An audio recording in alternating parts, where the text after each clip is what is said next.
കാത്തിരുന്നു എന്നാണ് പറയുന്നത്. പക്ഷെ നമ്മുടെ കാര്യത്തിൽ വ്യത്യാസമുണ്ട്. അവിടെ സംസാരിക്കാനുണ്ടായിരുന്ന ദൈവമാണ്, നമ്മൾ സംസാരിക്കാൻ പോകുന്നത് കാട്ടുകള്ളന്മാരുമായിട്ടാണ്.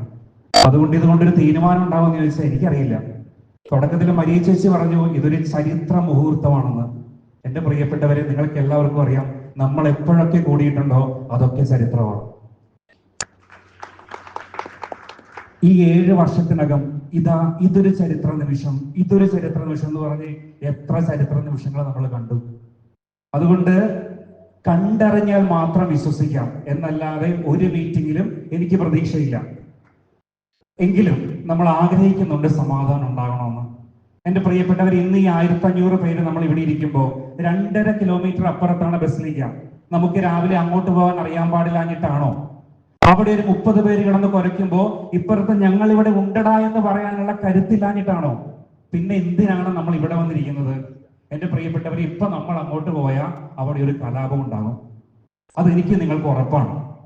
പക്ഷെ ഇപ്പോൾ അവിടെ ഉണ്ടാകേണ്ടത് കലാപമല്ല, മറിച്ച് വർഷങ്ങൾക്ക് ശേഷം നയാമികമായ അധികാരമുള്ള ഒരു പ്രസ്ബിറ്ററി കൗൺസിൽ കൂടുമ്പോൾ ആ മീറ്റിംഗിലെ ഓരോ വാക്കുകൾക്കും വിലയുണ്ടെന്നുള്ളതാണ്.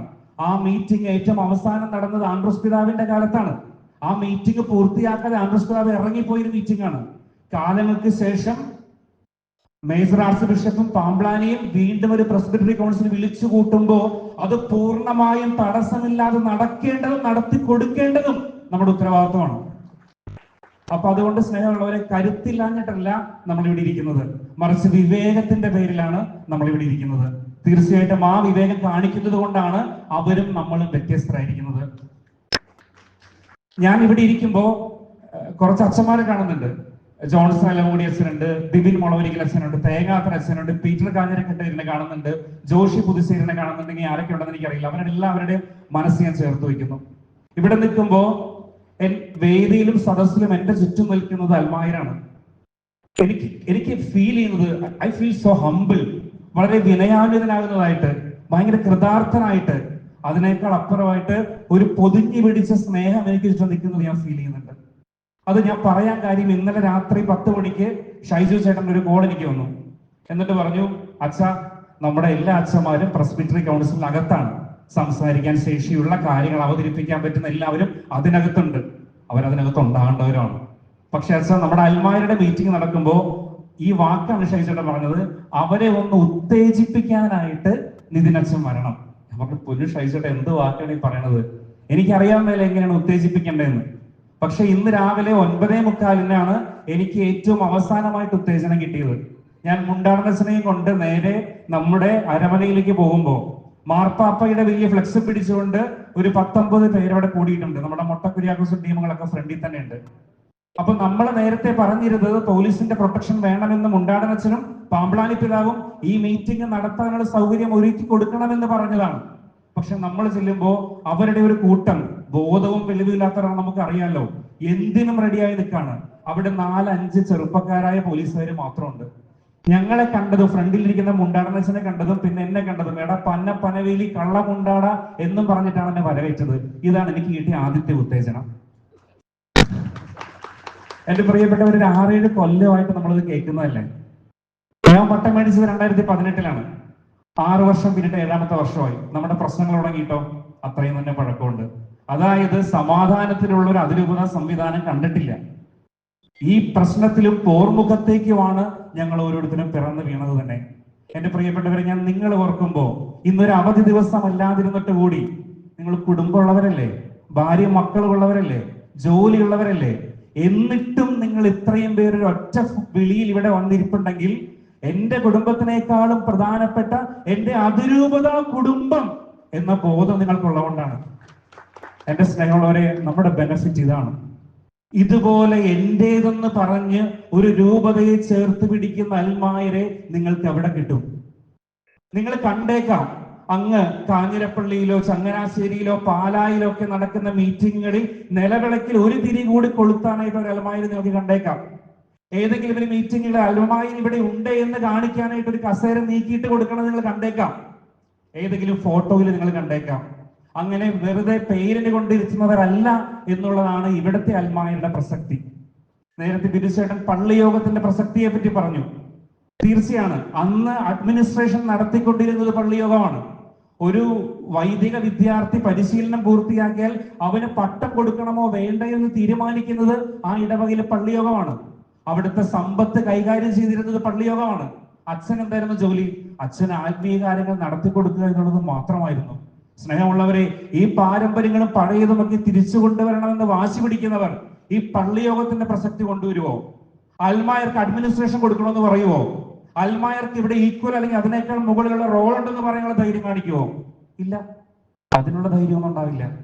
സ്നേഹം നിറഞ്ഞവരെ, അതുകൊണ്ട് തന്നെ അൽമായരുടെ റോൾ എന്താണെന്നും എന്താകണമെന്നും വ്യക്തമായ ബോധമുള്ള ഒരു ജനത എറണാകുളത്ത് 7-8 വർഷം കൊണ്ട് രൂപപ്പെട്ടു വന്നു എന്നുള്ളതാണ് ഇതിന്റെ ഏറ്റവും വലിയ പ്രസക്തി. ഒന്നാമത്തെ ഒരു ചോദ്യമുണ്ട്, ഇന്ന് നമ്മൾ എന്തിനാണ് ഇവിടെ?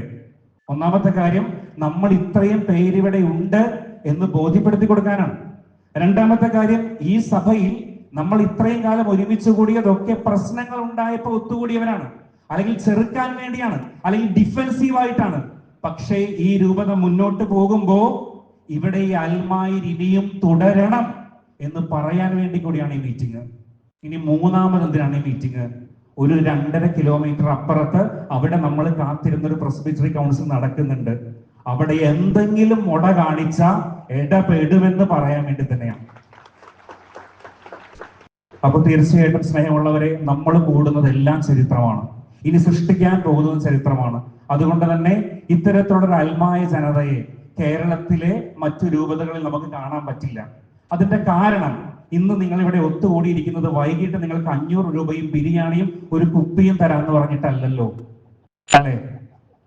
അതല്ലാതെ ഒത്തുകൂടുന്നു എന്നുള്ളതാണ്. നമ്മൾ ഇവിടെ നിലനിൽക്കുന്നുണ്ടെങ്കിൽ നമുക്കൊരു കോസ് ഉണ്ട്, അതിൽ നീതിയുണ്ട്, അതിൽ സത്യമുണ്ട്, അതിൽ ക്രിസ്തുവുണ്ട് എന്ന് നമുക്ക് ബോധ്യമുള്ളത് കൊണ്ട് ഈ പോരാട്ടത്തിൽ നമ്മൾ മുന്നോട്ട് പോകും. പോയേ പറ്റുള്ളൂ. നമ്മുടെ കയ്യിൽ ആകെയുള്ളത്, നമ്മുടെ കയ്യിൽ അധികാരമില്ല, നമ്മുടെ കയ്യിൽ പണമില്ല, പക്ഷെ നമ്മുടെ കൂടെ സത്യമുണ്ടെന്നുള്ളത്, നമ്മുടെ കൂടെ നീതി ഉണ്ടെന്നുള്ളത്, നമ്മുടെ കൂടെ ക്രിസ്തു ഉണ്ടെന്നുള്ളതാണ് എന്റെ പ്രിയപ്പെട്ടവരെ നമുക്കുള്ള ഏക കോൺഫിഡൻസ്. ആ കോൺഫിഡൻസും കൊണ്ടാണ് ഈ 7 കൊല്ലം കൊണ്ട് ഈ പറഞ്ഞ സിനഡിനെയും ഈ പറയുന്ന പിതാക്കന്മാരെയും ബാക്കി ഇത്ര രൂപതകളെയും ഇപ്പോഴും വെള്ളം കുടിപ്പിച്ചുകൊണ്ടിരിക്കുന്നത്. സമാധാനത്തിന് എത്തിയിട്ടില്ലല്ലോ, അവർക്ക് സമാധാനത്തിന് ഭരിക്കാൻ പറ്റില്ല. നിങ്ങൾ ചിന്തിച്ചേ, ഈ ആൻഡ്രൂസ് പിതാവ്, അദ്ദേഹത്തിന് ദൈവത്തെ പേടിയുണ്ടെന്ന് നിങ്ങൾ വിശ്വസിക്കുന്നുണ്ടോ? അദ്ദേഹം ദൈവത്തിന് വിശ്വസിക്കുന്നുണ്ടോ എന്ന് എനിക്കറിയില്ല. അദ്ദേഹം ആരെയെങ്കിലും പേടിച്ചിട്ടുണ്ടെങ്കിൽ അത് ഈ അൽമായരുടെ മുമ്പിൽ മാത്രമാണ്. സ്നേഹമുള്ളവരെ, അത് ബാക്കി എല്ലാവരെയും പേടിപ്പിക്കാൻ പറ്റും. അച്ഛന്മാരെ വരട്ടാൻ പറ്റും, അച്ഛന്മാരുടെ മാതാപിതാക്കളെ വിളിച്ച് വരട്ടാൻ പറ്റും, ഇത്ര ദിവസങ്ങളുള്ളിൽ നിന്നെ അവിടെ നിന്ന് മാറ്റുമെന്ന് പറയാൻ പറ്റും. ഇതൊക്കെ പറഞ്ഞ് പേടിപ്പിച്ചാണ് ആൻഡ്രൂസ് പിതാവ് പല സ്ഥലങ്ങളിലും നേടിയതും വിജയിച്ചതും ഇതുവരെ എത്തിയതും. പക്ഷെ എന്തുകൊണ്ട് ഇവിടെ വിലപ്പോയില്ല? കാരണം ഉണ്ണാക്കന്മാരല്ലാത്ത ബോധമുള്ള ഒരു വിശ്വാസ സമൂഹം ഇവിടെ ഉള്ളത് കൊണ്ടും അവര് ചോദ്യം ചെയ്യുമെന്നുള്ളത് കൊണ്ടും അവര് പ്രതികരിക്കും എന്നുള്ളത് കൊണ്ടാണ്. എന്റെ പ്രിയപ്പെട്ടവരെ, ഈ ഒരു വിഭാഗം ഇല്ലെങ്കിൽ ഇവിടെ അനാർക്കിസം അല്ലേ ഉണ്ടാവുക, അല്ലേ? ഒന്ന് ചിന്തിച്ചു നോക്കി. ഓഡിറ്റ് ചെയ്യാൻ ആരുമില്ല, ചോദ്യം ചെയ്യാൻ ആരുമില്ല, ട്രാൻസ്പെറൻസിനെ പറ്റി വാദിക്കാൻ ആരുമില്ല, എങ്കിൽ ഇവിടെ എന്തുണ്ടാകും? ഇവിടെ ഉണ്ടായിക്കൊണ്ടിരുന്നത് നമുക്കറിയാലോ. എത്രയെത്ര കമ്മീഷൻ റിപ്പോർട്ടുകൾ തമസ്കരിച്ചു, പുറലോകം കണ്ടിട്ടില്ല, ചുട്ടരിച്ചു. എത്ര റിപ്പോർട്ടുകൾ സിനഡിന്റെ ഉള്ളിൽ തന്നെ കത്തിച്ചു കളഞ്ഞു, എത്ര എണ്ണം ഡിലീറ്റ് ചെയ്ത് ചവറ്റുകുട്ടയിലേക്ക് ഇട്ടു. ഇത്തരത്തിൽ അനീതി കൊണ്ടുപോകുന്ന ഒരു സിനഡിനെ നിങ്ങൾ എവിടെയെങ്കിലും കണ്ടിട്ടുണ്ടോ?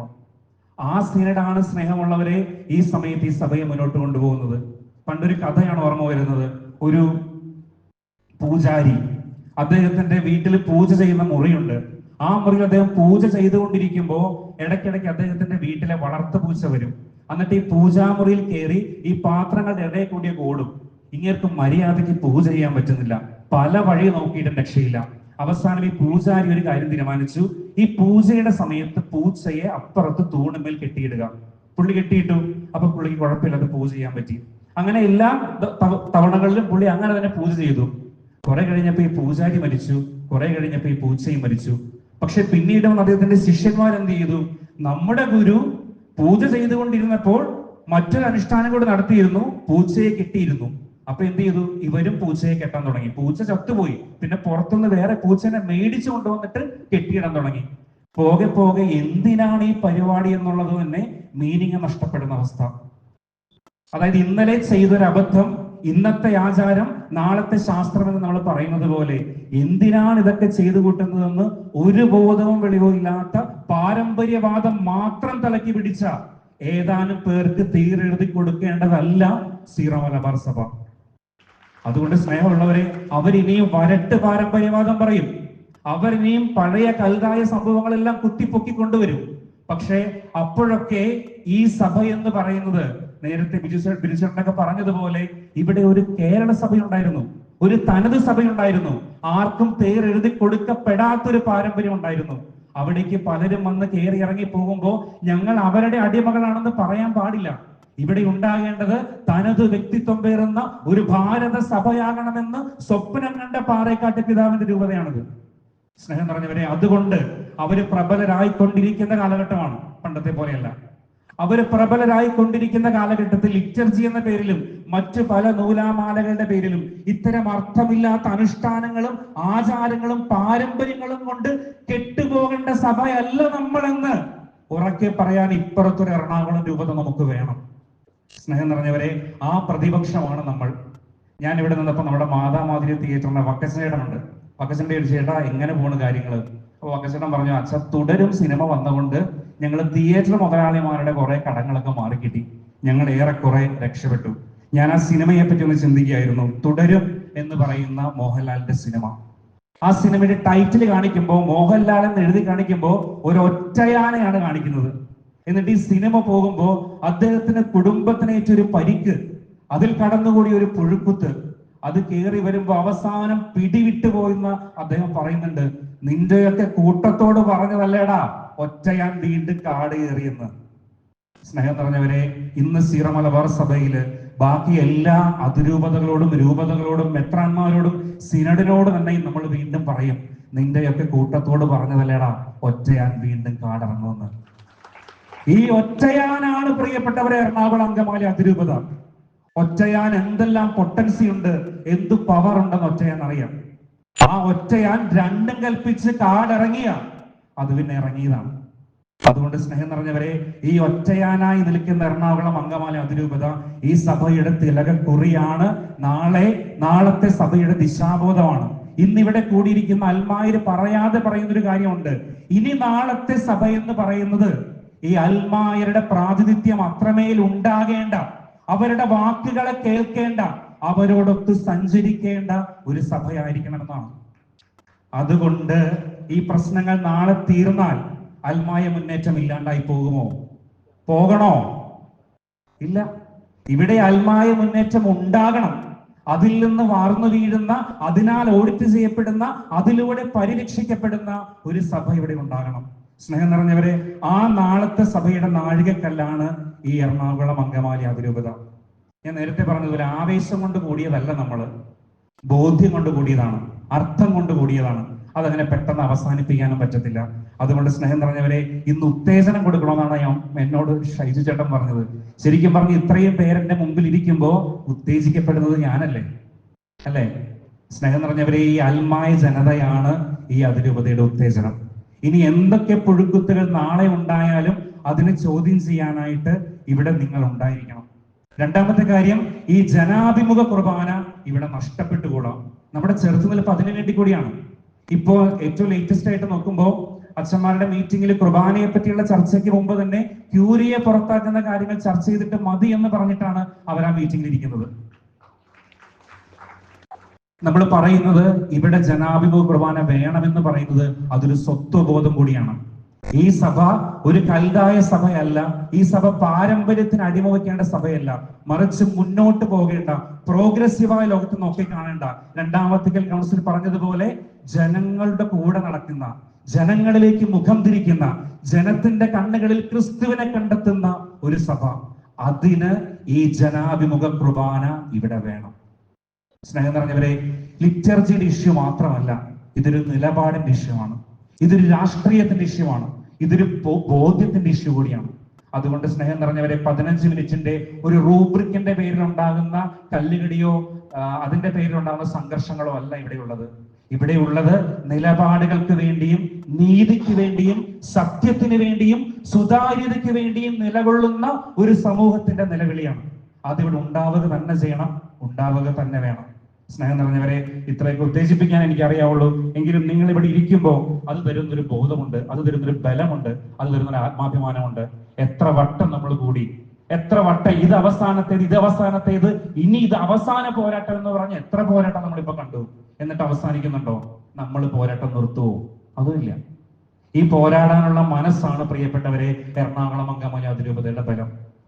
സമ്പത്ത് കൊണ്ടോ അധികാരം കൊണ്ടോ ഒക്കെ നമ്മളെ ഞെരുക്കാനായിട്ട് ശ്രമിക്കുമ്പോഴും ഇവിടെ തളരാത്ത കുറച്ച് മനുഷ്യരുണ്ട്. അവരുടെ ഉള്ളിലുള്ള നീതിബോധമുണ്ട്. അത് മാത്രമാണ് നമുക്കുള്ള ക്രിസ്തുവിന്റെ ഏക വെളിച്ചം. ഞാൻ അവസാനിപ്പിക്കുകയാണ്. ഞാൻ വീണ്ടും ആ പഴയ സിനിമയിലേക്ക് തന്നെ വരാണ്. ആ സിനിമയുടെ പേര് തുടരും എന്നുള്ളതാണ്.